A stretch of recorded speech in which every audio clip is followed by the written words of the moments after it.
प्रत्यास्थ सीमा वह महत्तम प्रतिबल जब विरूपक बल हटाने पर कोई प्रत्यास्थ पिंड अपनी वास्तविक अवस्था को पुनः प्राप्त कर लेगा, प्रत्यास्थ सीमा कहलाता है। सभी ठोसों के विरूपित होने की एक निश्चित परास होती है तथा प्रत्यास्थ सीमा पर पहुंचने से पूर्व ही ये वास्तविक अवस्था में वापस लौट आते हैं। प्रत्यास्थ सीमा विभिन्न धातुओं के लिए भिन्न भिन्न होती है। यह कुछ पदार्थों जैसे स्टील के लिए बहुत अधिक तथा कुछ पदार्थ जैसे लेड के लिए कम होती है। हुक का नियम। इस नियम के अनुसार प्रत्यास्थ सीमा के अंतर्गत प्रतिबल विकृति के अनुक्रमानुपाती होता है, अर्थात प्रतिबल इज प्रोपोर्शनल टू विकृति या प्रतिबल अपॉन विकृति इज इक्वल टू नियतांक। यह नियतांक प्रत्यास्थता गुणांक कहलाता है। प्रत्यास्थता गुणांक 3 प्रकार के होते हैं: यंग गुणांक, आयतन गुणांक, दृढ़ता गुणांक।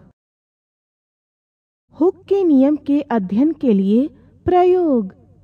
एक समान अनुप्रस्थ परिच्छेद के क्षेत्रफल वाले लंबे सीधे तार को एक दृढ़ आधार से लटकाया गया है।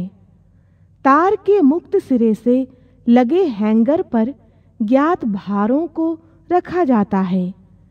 तार के विस्तार को वर्नियर द्वारा मापा जाता है, जिस पर एक संकेतक जुड़ा होता है। प्रयोग दर्शाता है कि जैसे जैसे भार बढ़ाया जाता है, वैसे वैसे विस्तार भी बढ़ता जाता है। यह भी ज्ञात होता है कि किसी दिए गए भार के लिए विस्तार तार की वास्तविक लंबाई के अनुक्रमानुपाती तथा अनुप्रस्थ काट के क्षेत्रफल के व्युत्क्रमानुपाती होता है। माना तार की लंबाई L है तथा L भार F के संगत विस्तार है। F तथा L के बीच खींचा गया ग्राफ एक सीधी रेखा है जो मूल बिंदु से जाती है।